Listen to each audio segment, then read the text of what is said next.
Salamu alaikum. Alhamdulillah. Ẹ wo orú àrà tó tún ṣẹlẹ̀ nínú Central Mosque Ògbómọ̀ṣọ́ lẹ́ni.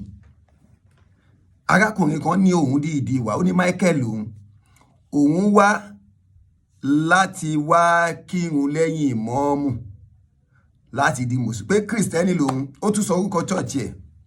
Ẹ̀yin náà ẹ gbọ́. Kọyin gangan já ẹ̀rẹ́ ní sùúrù. Michael, chọ́ọ̀chì wo lẹ̀ ń lọ? Methodist Aromole. Chọ́ọ̀chì wa ńlá. Kí lẹ̀ wá dé mọ́sálásí tẹ̀ wá kírun? Ọ̀tẹ̀ làwọn Ọ̀tẹ̀. ṣé mo mọ̀ bí èso ọmọdé tẹ́lẹ̀ nígbà yìí jẹ́ wáyà lè sọ wá ní ìsọmọlé ọ̀tẹ̀ làwọn fẹ́yàwó ìsìn Àní irun tẹ̀yìn wá kí lónìí, ṣé Mùsùlùmí ni yín ni?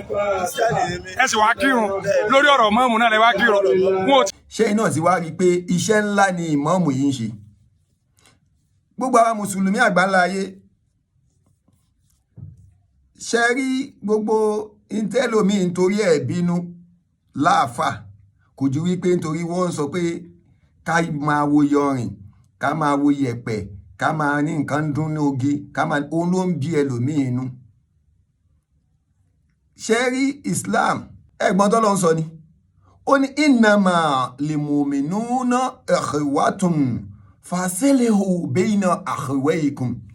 Ọlọ́run ọba ní dájúdájú gbogbo ẹ̀yin mùsùlùmí ọmọ ìyá ni ẹ wá di okùn ọmọ ìyá yẹn ẹ dì mú ẹ sọ ẹ gbọ́dọ̀ jẹ́ ó já ṣé torí àti jẹ òní gbogbo yín ṣe ń fẹ́ jẹ́ kí ẹni tó gùnkì kó jábọ́.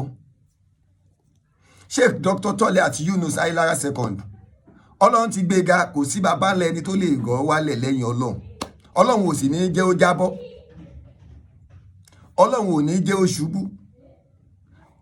Mo máa ń sọ gbogbo ẹni tó bá ní òun fẹ́ yọ ìmọ̀ọ́mù Ògbómọ̀ṣọ́ inshallah bí kúdúrà tilẹ̀ Ọlọ́run á yọ ẹ̀mí ẹ̀ sọ́run, torí ẹni yìí ń ṣiṣẹ́ eré ọlọ́kàn mímọ́ ni. Ẹ gbọ́ interview àwọn èèyàn lórí ìmọ̀ọ́mù Ògbómọ̀ṣọ́. Now pé most of time tí n bá fẹ́ sọ̀rọ̀ mo máa ń sábà dárúkọ Lọ́baníkà Suberu àti ẹ̀bùkáwí ìkọ́nà ọmọ ẹ ní DSS ń wá mi fún kíni jàre wípé mo ń sọ pé n tí Suberu ń ṣe ò dáa. Now tell me bóyá o kàwé o mọ̀ túmọ̀ DSS, o mọ̀ tí DSS ń ṣiṣẹ́ fún àbí? Sọ fún mi inú èmi àti Suberu ta ló yẹ kí DSS mú? Ṣé Suberu tó ń parọ́ mọ́ ìmọ̀ọ́mù Ògbómọ̀ṣọ́ wípé ìmọ̀ọ́mù Ògbómọ̀ṣọ́ olè ní ó kówó mọ́sálásí gẹ, níbo ló ti kó? Èló lẹ pa sápò mọ́sálásí kí ìmọ̀ọ́mù ó tó dé? Ṣé kọ́ lẹ pa gbogbo àpapín? Ìmọ̀ọ́mù wá dé orí pé ẹ ti fẹ́ ba àkáǹtì mọ́sálásí jẹ́ kò rówó ń bẹ̀, ó dẹ̀ fẹ́ ṣiṣẹ́ mọ́sálásí ni ìmọ̀ọ́mù ṣe create àkáǹtì míì pé kẹ́ ẹ má lè kówó mọ́sálásí jẹ mọ́, ẹ wá ń ka yín lára.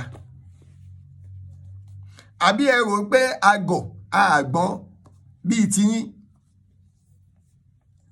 Èmi ní kọ́kọ́ ni mò ń ṣépè fún, kódà èmi èmi ò ṣépè fún, mò ń advise ẹ̀. Àwọn kan tiẹ̀ ń gbé Lọ́baníkà ṣépè ni torí wọ́n mọ̀ pé òun ní kọ́kọ́ òun àti ẹnìkan tí mi ní dárúkọ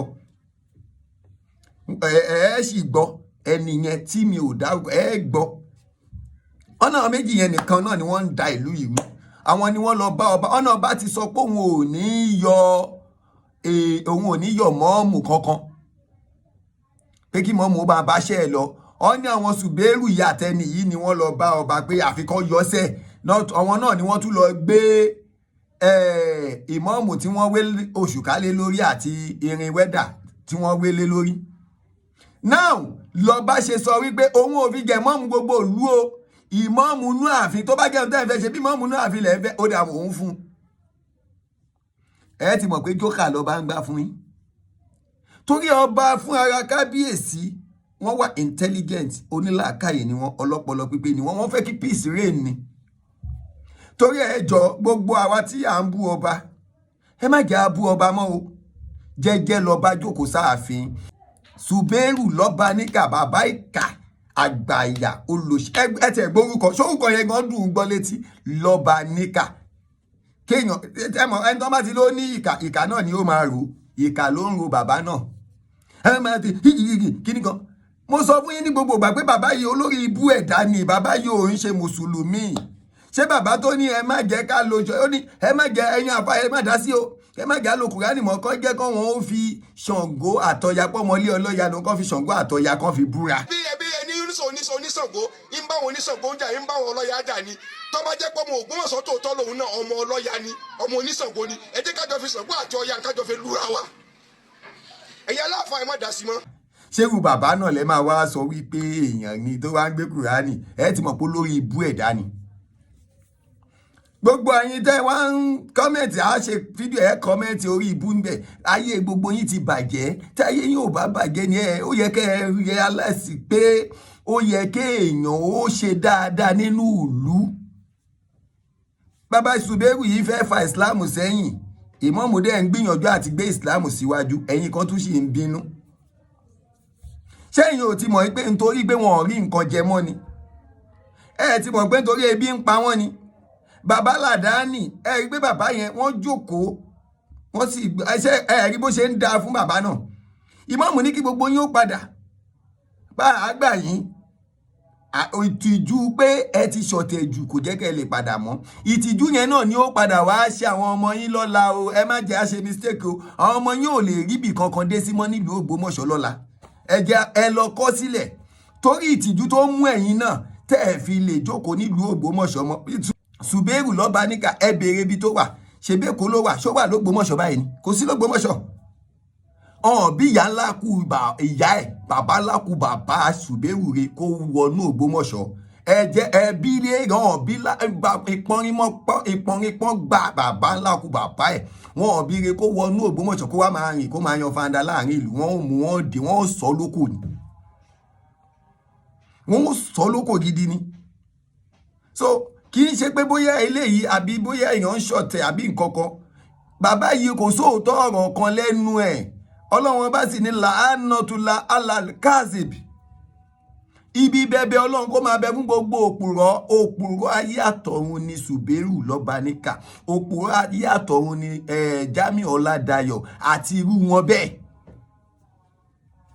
Àwọn gangan ni wọ́n ń dàlú irú àwọn ẹ̀wọ̀n kan ò dẹ̀ tí ì fura pé àwọn ẹni yìí ni wọ́n ń dàlú.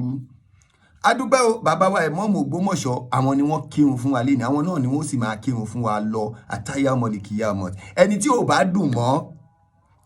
dùn mọ́ lọ fi bínú kó sódò òkun bẹ́ẹ̀nbẹ́ ọ̀sán bẹ́ẹ̀nbẹ́ ìwọ náà lè ṣeré lọ tọ́ mi lámbèjì kó dẹ̀ sọdá sínú ẹ̀ tí ò bá tẹ́ ẹ lọ́rùn lọ kó sí odò. Ìwọ ó ń sọ nínú fídíò ẹ̀ lálẹ́ àná pé rí pé tọ́lé àti lọ níbo ló ń lọ nọ́kìrì àbáàdà mọ́rífò ò ní í ṣẹlẹ̀ sí Sheikh Dr. Toliat láéláé ẹ̀yin ni ẹ máa ṣubú ìmáàmù á máa dìde. Ṣùbẹ́rù lọ́ba níkà gbogbo ẹ̀yin ọ̀tá wọn ẹ̀yin ni Sheikh Dr. Toliat Yunus ẹ̀yin ni wọ́n ń gùn lọ sí Jímọ̀ lójoojúmọ́ ni wọ́n ń gùn bọ̀ ohun tẹ́ máa fi mọ̀ pẹ́yìn rèé kò sí bí wọ́n ti ń lọ gbogbo ayé màmá hélì wọn ni ṣéèwù wàláwù yẹ́símúká mínà nọ́ọ̀sì rí bẹ́yìn náà ń gùn ojú àmà wá ti rí bẹ́ẹ̀ wọ́n tún ti ń hélì ẹni yìí wọ́n ń gùn yìí lọ wọ́n ń gùn yìí bọ̀ ẹ̀yin wà lójú kan tó yẹ kẹ́ ẹ lọ ronú pìwàdà yàtọ̀ sí àbílàábì bábílàábì náà ṣe dìtẹ̀ ànábì ní tọ́lọ́wọ́n bá fi ní tábàtìyádà àbílàábì wàtábà lọ́lọ́run fi ṣẹ́bilé àbílàábì lé lórí ẹ má bọ̀wọ̀ ayé yín débi pé ṣé mọ̀ pé Ọlọ́run ti ń ṣẹ́bilé yín lọ́wọ́ ẹ má jẹ́ kọ́lọ́run tún wá ṣẹ́bilé àwọn ọmọ yín ẹ má jẹ́ kọ́lọ́run tún ṣẹ́bilé àwọn ìran yín ẹ má jẹ́ kọ́lọ́run tún ṣẹ́bilé àwọn gbogbo ohun tẹ́ ẹ ní.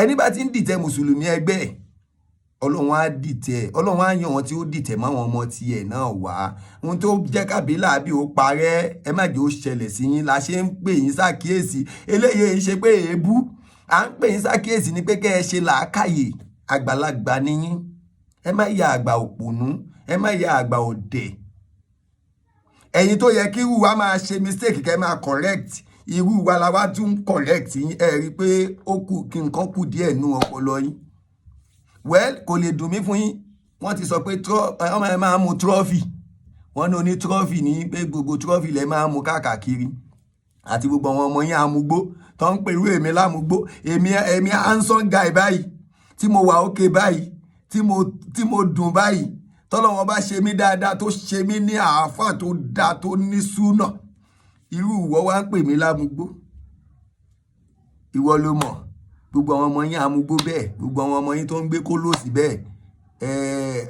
gbogbo bẹ́ẹ̀ tí ń wí yẹn orí ara yín náà lẹ́ẹ̀ máa fi gbé kò sí ohun tó fẹ́ ṣe Ìmáàmù Ògbómọ̀ṣọ́ kò sí ohun tó máa ṣe irú àwa yìí kò sí ohun tó máa ṣe kódà Àmọ̀tẹ́kùn Oòduà Ọlọ́run níjó bàjẹ́ fún yín Àmọ̀tẹ́kùn Oòduà kò ní burú fún yín àti àáfàá wa kan gbogbo owó ẹ̀yin tó bá jẹ́ pé bí gbogbo ìgbà yín ṣe sọ́pọ́ọ̀tì Àmọ̀tẹ́kùn Oòduà Christian ó dẹ̀ sọ́pọ́ọ̀tì tó báyìí kò ní burú fún ẹ o ò ní mọ̀ṣì Àmọ̀tẹ́kùn Oòduà ìyà ò ní jẹ́ lágbára Ọlọ́run gbogbo tó ń fẹ́ Ọlọ́run á ṣe Ọlọ́run á yan wọn tó máa sọ́pọ́ọ̀tì àwọn ọmọ tiẹ̀ náà Ọlọ́run á yan tiẹ̀ ó sọ́pọ́ọ̀tì bàbá Ìmáàmù Ògbómọ̀ṣọ́ Ọlọ́run á sọ́pọ́ọ̀tì ẹ̀ àtiwọ́ àti àáfàá tí wọ́n dúró tọ̀ yìí kí odindi kìrìsìtẹ́nì kó sọ́pọ́ọ̀tì mùsùlùmí tẹ́ bá láì fún ní kọ́bọ̀ àwa ṣe findings a rí i pé kì í ṣe pé Ìmáàmù gbowó fún ẹ gbogbo àwa tá a jọ mọ kéwu Sheikh Dr. Toliat Yunus ẹ má jẹ́ àsùn ẹ jẹ́ káwa náà dúró tán ẹ jẹ́ àdúró tán Àmọ̀tẹ́kùn ló ó dúró tán pátápátá ó gbà pé bí dáadáa bá máa ṣẹlẹ̀ bí dáadáa bá tún máa ṣẹlẹ̀ nídàkejì àmọ́ aburú ò ní ṣẹlẹ̀ sẹ́ni kankan gbogbo àwọn tá à ń sọ́pọ́ọ̀tì Ìmáàmù Ògbómọ̀ṣọ́ gbogbo wa pátá aburú ò ní ṣẹlẹ̀ sí wa ẹni bá ní ká ṣubú òun ló máa ṣubú ẹni bá ní kó tán fún wa òun ló máa tán fún àwọn kò sí ohun tí ó ṣe wá torí pé kí ni Ọlọ́run ń bẹ lẹ́yìn wa torí pé kí ni àdúrà là ń ṣe lójoojúmọ́ àwọn èyí ń bá yín tẹnubọ ìbọ̀kúbọ̀ tẹ́ ń tẹnubọ̀ tó bàbá wa bá Ọlọ́run níjó burú fún yín o bàbá wa Sheikh Dr. Toliat Yunus Ọlọ́run níjó bàjẹ́ fún yín gbogbo àwa sọ̀pọ́tà wọn kò ní burú fẹ́ni kankan wa ṣe rí lọ́ba níkà ẹja àfilẹ̀ ìyà ló ń jẹ yóò sì jìyà kú ni salamu alaikum.